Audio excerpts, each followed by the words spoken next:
Happy Monday, everybody, and thanks for tuning in to Toys, the Universe, and Everything. This week, we're playing Food Fight for the Atari 7800. So, is Charlie Chuck a 7800 champion? Or is this game just empty calories? Well, like, subscribe to the channel, hit that notification bell, and let's see how many scoops we can take before brain freeze sets in.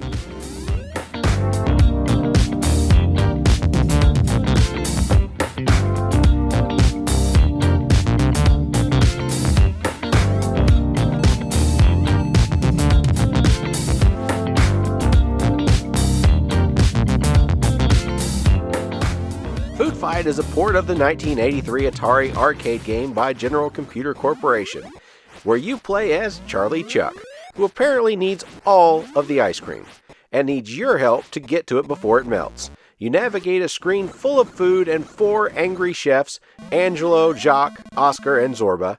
You can throw food at the chefs to clear your path, but be careful because the food does run out and the chefs do come back.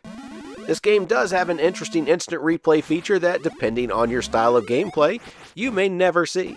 Triggering this requires you be on certain stages, and that you have a mysterious amount of close calls, and you finish the stage in a certain amount of time.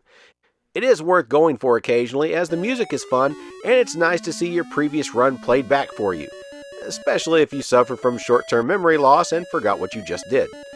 In terms of scoring, it is actually in your best interest to finish a stage quickly, as using the food cuts into your bonus tally at the end of each stage, and you must complete the stage before your ice cream cone melts.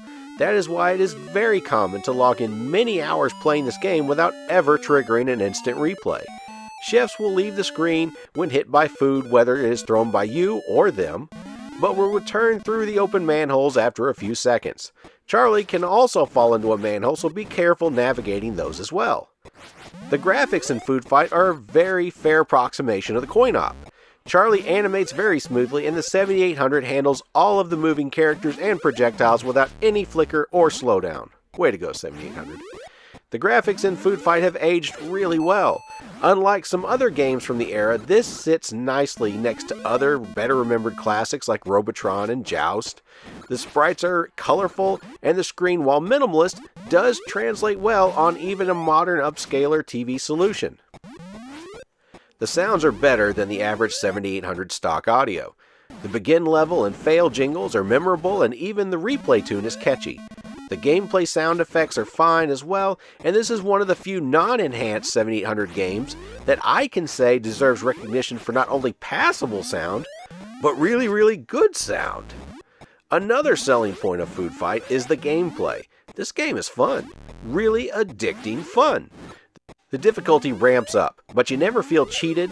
The beginner mode is great for kids, since the chefs don't fire on you, and the fast pace and 8-directional shooting mechanic make this a really fun, forgotten arcade classic. My only knock is that this game really could have been better with co-op or a versus mode. Even for many of us who grew up in this era, Food Fight was a game many of us have missed or forgotten about. Playing it now on a 7800 is like discovering a new lost classic. Everyone remembers Dig Dug, Pac-Man, Galaga, and we know what to expect from those games, but Food Fight is right out of that era and sensibility as well, but is largely overlooked or unknown.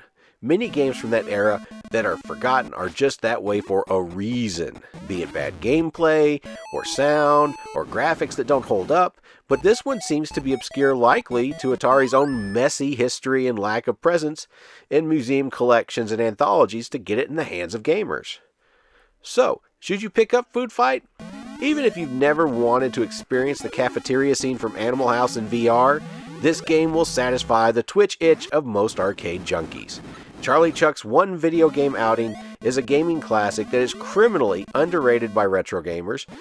The home game box's art is actually a step up over the arcade machine's side artwork and stands out as a stylish collector piece in its own right. Thankfully, this game doesn't cost much more than the ice cream Charlie is so triggered over, so getting Food Fight complete in box won't be too much work. So yes, this console exclusive belongs in any 7800 stack, and is one of the good reasons a 7800 should be in your retro console collection. So anyway, I hope you enjoyed this video, and no matter what your questions are about toys, the universe, and everything, Remember, the answer is to always have fun. And if an ice cream cone is melting in your home, hide the pies. Until next time, everybody.